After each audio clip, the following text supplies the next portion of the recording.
જો સૌથી પહેલી વાત, 3 સંસ્થાઓની અંદર એક સાથે ભારત સરકારે નિમણૂક કરી છે. ITBP, Indo Tibetan border police, પછી બીએસએફ બોર્ડર સિક્યુરિટી ફોર્સ. આ બે સંસ્થાની અંદર નિમણૂક કરી દીધી છે. અને ત્યારબાદ NIA, national investigation agency, NIA.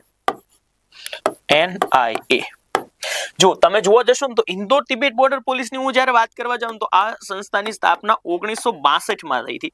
અને આ સ્થાપના પાછળનું કારણ શું હતું ખબર? ભારત ચીન યુદ્ધ. ભારત અને ચીન યુદ્ધ. સમજ્યા? બીએસએફ ની વાત કરવા જઈએ તો બોર્ડર સિક્યુરિટી ફોર્સ છે એની સ્થાપના ભારત પાકિસ્તાનના યુદ્ધ પછી થઈ હતી 1965 ની અંદર. ઓકે. અને એનઆઈએ, નેશનલ ઇન્વેસ્ટિગેશન એજન્સી છે, આની સ્થાપના 2008 ની અંદર થઈ હતી. 2008 માં સ્થાપના થઈ હતી. અને આ સ્થાપના થવા પાછળનું કારણ શું છે? આતંકવાદીઓના હુમલાઓ ભારતની અંદર ખૂબ વધી રહ્યા હતા. 2008 ના મુંબઈ બ્લાસ્ટ બાદ આની સ્થાપના કરવામાં આવી છે. ઓકે. તો જુઓ, આ ઇન્ડો તિબેટ બોર્ડર પોલીસ છે ને એ ભારત અને ચીનની બોર્ડર પર હોય છે. ક્યાં કામ કરતી જોવા મળે તમને? ભારત અને ચીન. ભારત અને ચીનની બોર્ડર પર કામ કરતી જોવા મળે. સમજાય? ક્યાં કામ કરતી જોવા મળે? ભારત અને ચીનની બોર્ડર પર. જ્યારે બીએસએફ આપણું બોર્ડર સિક્યુરિટી ફોર્સ છે ને એ તમને કામ કરતું જોવા મળશે ભારત પાકિસ્તાન બોર્ડર અને ભારત બાંગ્લાદેશ બોર્ડર.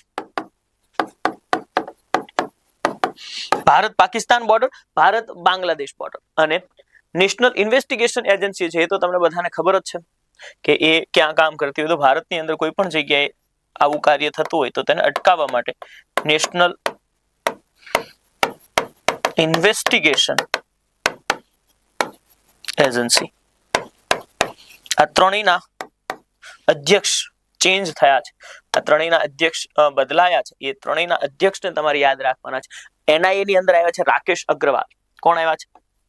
નવા અધ્યક્ષ આવ્યા છે. કોણ છે? રાકેશ અગ્રવાલ. એ એનઆઈએ ના અધ્યક્ષ બન્યા છે. એ પણ તમારે યાદ રાખી લેવાનું છે. અને ત્યારબાદ તમે જોવા જશો તો પ્રવીણ કુમાર એ બીએસએફ ના અધ્યક્ષ બન્યા છે. Pravin Kumar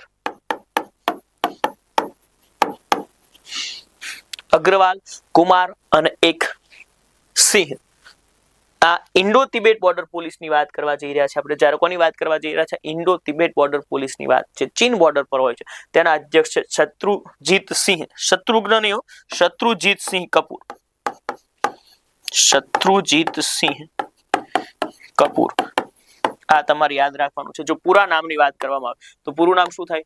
Indo Tibet border police. Border police. આ ત્રણેયની સ્થાપના પાછળના કારણો પણ આપણે જોયા છે. BSF border security force. Border security force.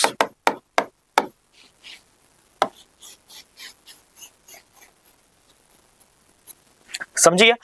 હવે આ બધાની નિમણૂક થઈ ગઈ છે. બોર્ડર સિક્યુરિટી ફોર્સની પણ આપણે વાત કરી. ઇન્ડો તિબેટ બોર્ડરના નિર્દેશક તરીકે કોની નિમણૂક કરવામાં આવી? સાહેબ શત્રુજીતસિંહ કપૂર. પ્રવીણ કુમાર કોના અધ્યક્ષ બન્યા છે? બીએસએફ ની અંદર અધ્યક્ષ બન્યા છે.